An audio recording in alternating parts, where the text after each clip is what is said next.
together with osiswa abangabo. We appreciate you khona belo. Amen. Ngicela bazale siye kwiBhayibheli encwadini lapho khona lithi elokugcina la sifunde khona last week. We're going to go through the scripture and then we pray for different things that we need to pray for. Magabongo Jesu. Baba Mhlongo, we appreciate your presence, Baba. Egameni lika Jesu. And then ikodwa Baba njalo mawufika la inkonzo ngicela uyithatha le ndawo engala. And then ikodwa namhlanje ungahlala nje, it's okay. Amen. Hallelujah. Sasikhona bazalwane lokugcina enkosini nasemandleni ayo anjani?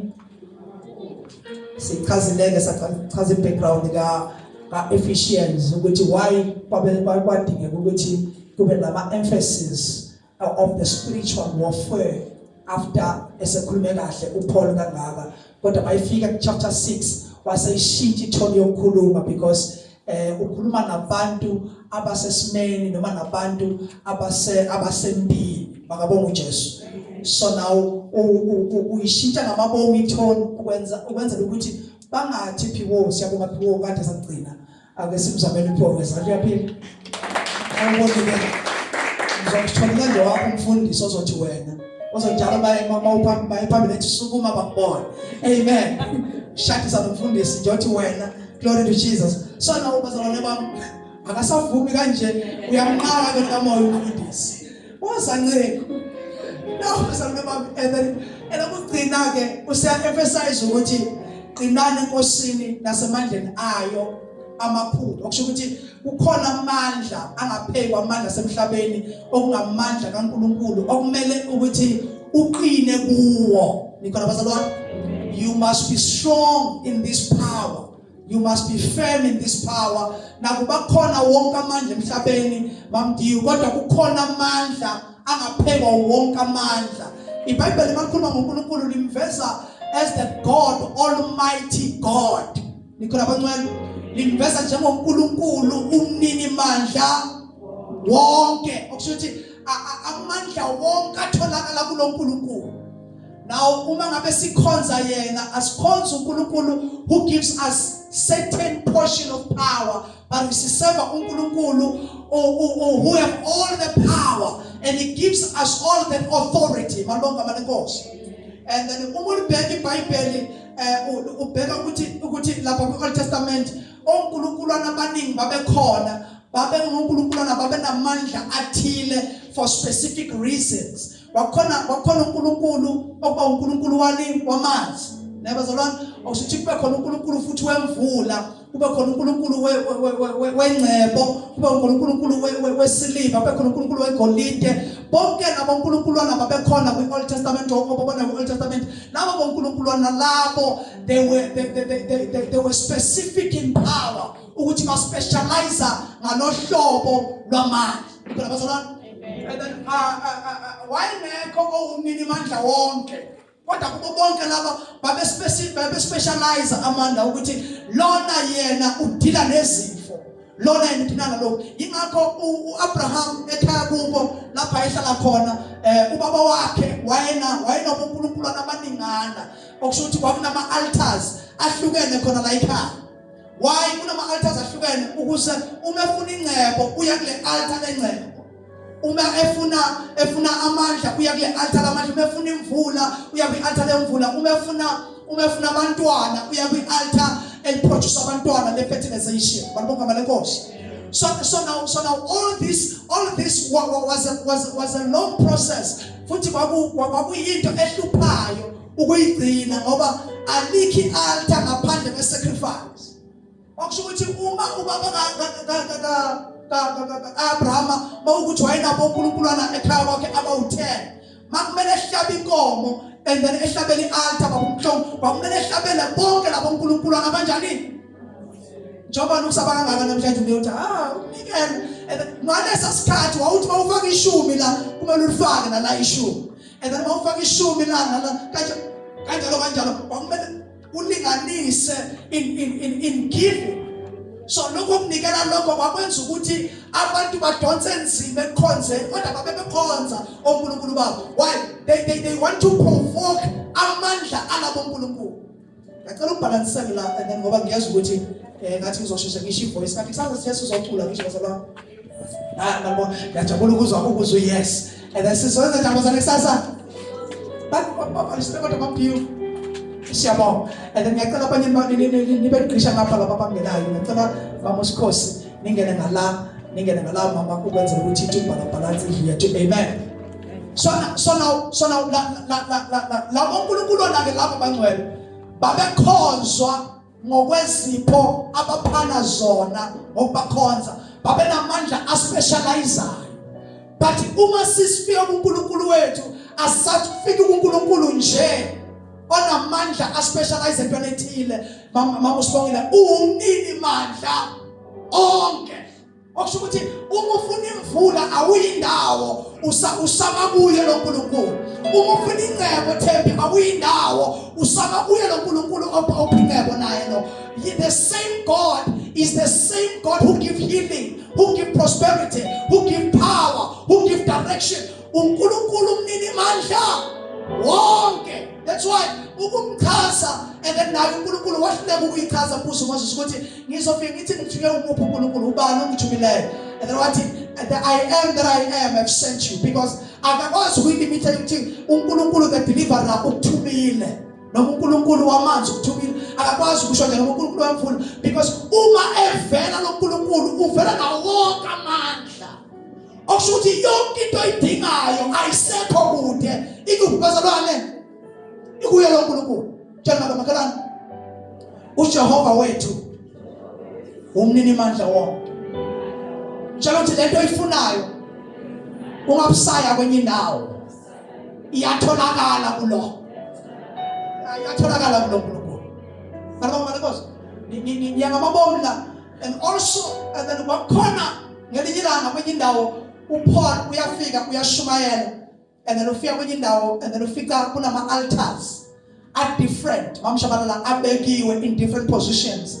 And then abhaliwe ukuthi uNkulunkulu wani lo, uNkulunkulu wani lo, uNkulunkulu wani lo. Bese kuba nelinye altar lona nalibhaliwe ukuthi it's an altar of an unknown God, uNkulunkulu ongaziwa. Nikhola bancane? Okusho ukuthi babebeke nama altars lawo ngalesa sikhathi in the Old Testament. Laba bantu bebengakholelwa uNkulunkulu babakholelwa kulento ekuthiwa polytheism. Polytheism ilento ebizwa ngokuthi ukukholelwa koNkulunkulu abaningi, ukuthi uNkulunkulu akekho munye, uNkulunkulu baningi. It's okay ukuthi ube nalo. So now babekholelwa kulonto ibizwa ngepolytheism. Bese uIsrael yena uNkulunkulu mayekhuluma nabo uthi mina ngizokholelwa on one God. I am the only God. Besides me there is no other God. Okusho ukuthi mina and then uma nithole mina niphelele ningamzama umuntu. Nikhola bancane. And then so now uveza lento leyo kuba yokukholelwa there is only one God. Ibizwa ngokuthina monotheism. Awushayazi nakhumbula saphatha amafoni ephumla kodwa ngicabanga ukuthi wazi amafoni. Saphatha la amafoni abizwa ngabo Motorola Ericsson. Yes, Ericsson. And then Ericsson babala lento kuthiwa imono what and then kunamathoni wakhona lonto leyo, because ithoni yakhona ayiba yiwanje. Hayi manje lo polytones those now manje yayiba njani bazalwane yayiwa. And then makuthi tilili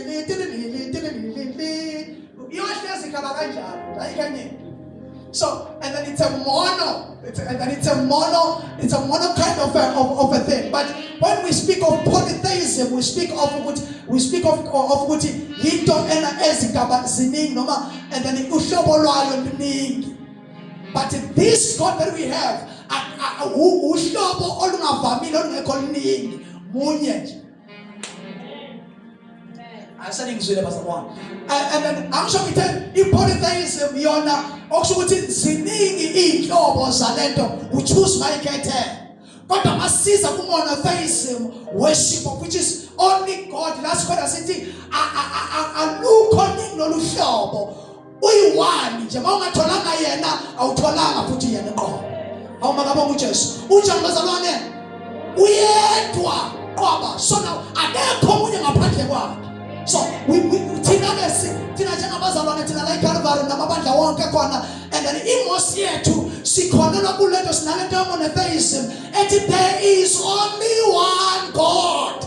Besides him there is no other. Asikwazi ukuphakamisa into above igama likaJehova. Asikwazi ukudumisa omunye umuntu above uJehova ophilayo. Asikwazi ukuphakamisa amanye amandla ngaphezu kaNkulunkulu othengwele. Asikwazi ukuphakamisa amandla akhe ukudlula yena. Hallelujah. Asikwazi ukudumisa into siyiphakamise. Asikwazi ukuphakamisa amanzi phezu kwegama likaJehova. Asikwazi ukuphakamisa amafutha phezu kwegama likaJehova. Munye. Monotheist church, according to Jesus. Monotheism, we believe in only one true God. That is Jehovah Jireh, Jehovah Nisi, El Shaddai, El Elyon, El Gibor, omnipresence, omniscient God. Oyekono kono bepagate, bonga wapela aye no velu mnyama balege. When the yenole is part of the Yilama, what the puga mache, according to Jesus. Oh, mani bonga walekosi.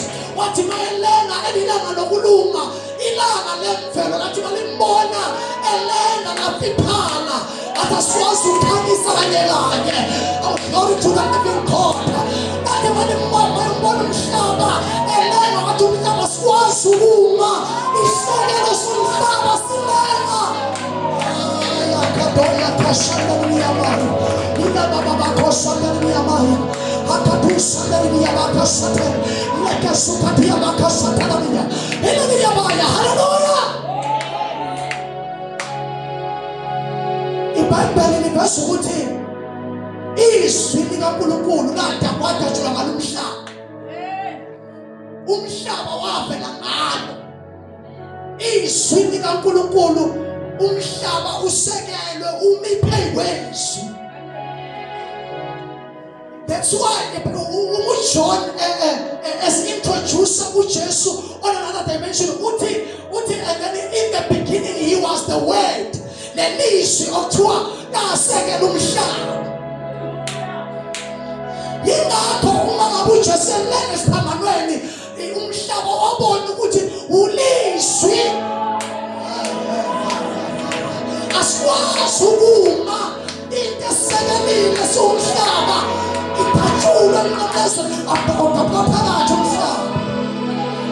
His name is Jehovah. His name is Yahweh. Akekho nje nawo. Lapho khona akumphakamisa. Akulisho igama lakho ukuthi akekho nje nawo. Ya, akekho nje naye. Akekho fana naye. Abanye uNkulunkulu baphakanyisiwe kodwa bonke bayahluleka ukuma unaphakade. Abanye bayaduniswa kodwa bonke banosuku lokufa. Nosuku lokusala nosuku lokufa kuphela nabo. Kodwa lona sikhuluma ngaye umile bephakade. Hayi. Hallelujah. The Lamb of God seated at the right hand. The Father, you are holy.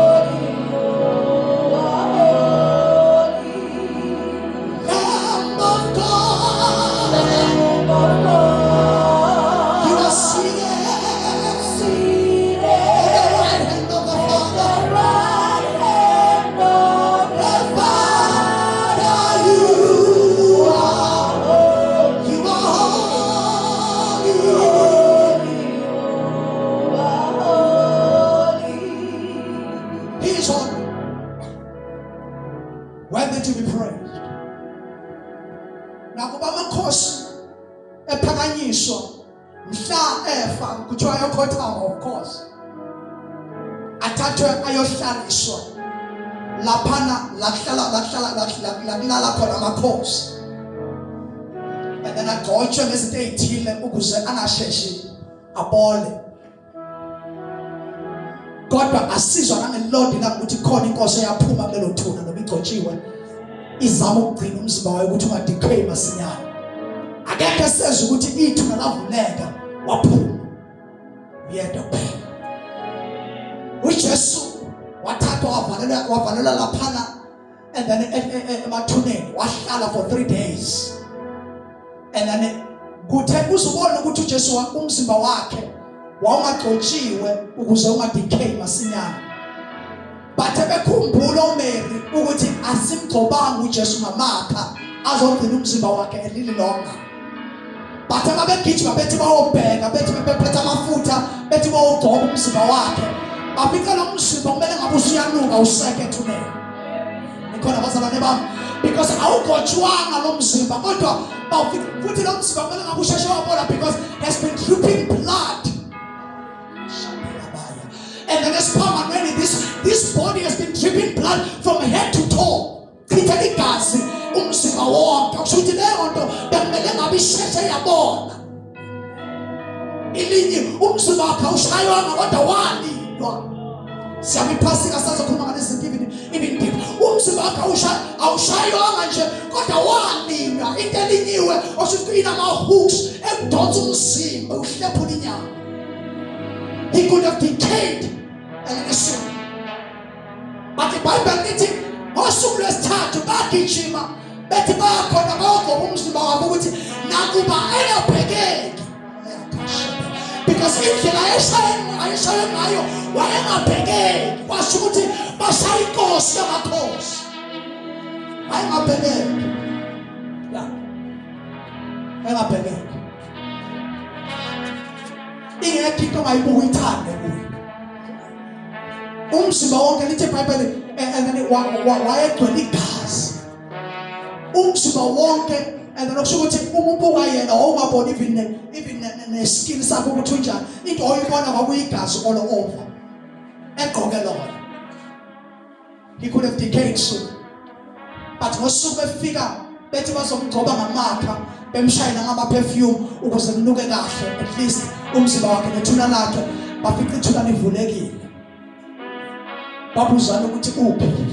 Baba worried ukuthi bamtshontshile na. And then yathi kwakunengelosi lapho ihleli lelo nje bafica ihleli ingelosi wekhumbuzile ithi yathi ingelosi ibona nani nimfunelani ophilayo kwabanjani bazalwane akasekho la because bengithi onke amakhosi ungathi yosesha uzowafika kwabafileyo kodwa uyedwa umuntu ongekho kwabafileyo uJesu kuphela umnini mandla wonke namandla okuvuka kuye. Akadinganga ukuthi kusukuma umprofeti onamandla ozofika ezokuthandazela ithana lakhe ukuze ephume umnini mandla wonke because impilo yakhe uJesu kahle ngelinye ilanga uthi bona ningaphihliza ithempeli mina ngizophinde ngilivuse in 3 days. Ekhuluma ngayo uqobo ukuthi leli thempeli ngangivumele nilidilize for now and then kodwa in 3 days time I will rise it up. Wayavuka uJesu nini mandla wonke. Sizothandaza baza ngiprepare inhliziyo zenu because kuyingozi ukuthi sihambe noNkulunkulu noma sithandaze kuNkulunkulu singakhumbuzana ukuthi ubani. Masithi uyinkosi yamakhosi akupheleli nje lapho and then uyinkosi yena yedwa. Hallelujah. And then masithi uyinkosi yamakhosi kuba ngathi siyamcompare namanye amakhosi sisuke sizama ukuveza ubukhulu bakhe ukuthi ayikho inkosi enjengaye noma engakhona amanye kodwa yena yedwa uNkulunkulu ongapheka bonke abantu bonke abanenkosi. Njalo makhelwane sikhonza umnini mandla wonke. Ya lo msebenzi ofunayo awukho kude ukulo okwazi ukuthi umsebenzi umnini mandla wonke. Le mpiliso ifunayo emzimbeni ayikho kude ikuyo umnini mandla wonke. Le mpumelelo ifunayo ayikho kude ikuyo umnini mandla wonke. Lokuthula kulambela akukho kude. It's in him, the Almighty God, the Almighty God, the Almighty God.